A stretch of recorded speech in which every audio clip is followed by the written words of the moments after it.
এই বছরের 58তম দুর্গোৎসব আমাদের নবদিগন্ত ক্লাবের। আমাদের আজকের ক্লাবে চলছে খুঁটি পুজো, দুর্গাপূজা উপলক্ষে। দুর্গাপুজোর খুঁটি পুজো শুরু হয়েছে। আমি হচ্ছি এই ক্লাবের এবছরের পুজো সম্পাদক। আর পাশাপাশি ক্লাবের সবাইকে নিয়ে আমাদের এই পুজো 58 বছর ধরে চলছে। তো এবার আমাদের থিম হচ্ছে গিয়ে নির অরণ্যের সমাহার, আমাদের জীবনের আধার।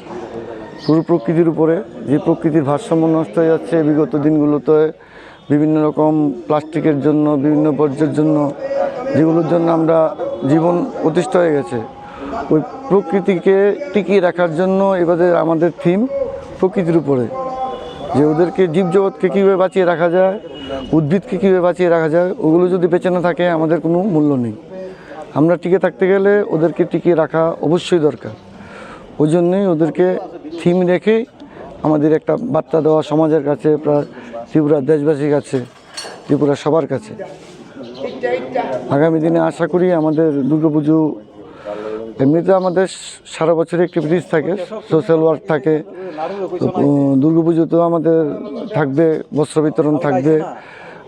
গত বছরও আমরা বৃক্ষ দান করেছিলাম একটি গাছ মায়ের নামে। ওই প্রতিটা দর্শনার্থীকে, ম্যাক্সিমাম দর্শনার্থীদের জন্য আমরা একটা করে চারা গাছ দিয়েছিলাম। তো এবারও আমরা চেষ্টা করব ওই চারা গাছগুলো এবার আবার দেওয়ার জন্য। প্রতিটি বাড়িতে যেন একটি করে অন্তত চারা গাছ থাকা, যাতে যেন থাকে, পরিবেশের ভারসাম্য বজায় থাকে। এটাই আমাদের বার্তা। কত বাজেট? আমাদের এবারকার বাজেট হচ্ছে প্রায় 22 লক্ষ টাকার মতো বাজেট। 22 লক্ষ টাকা। আপনার নামটা?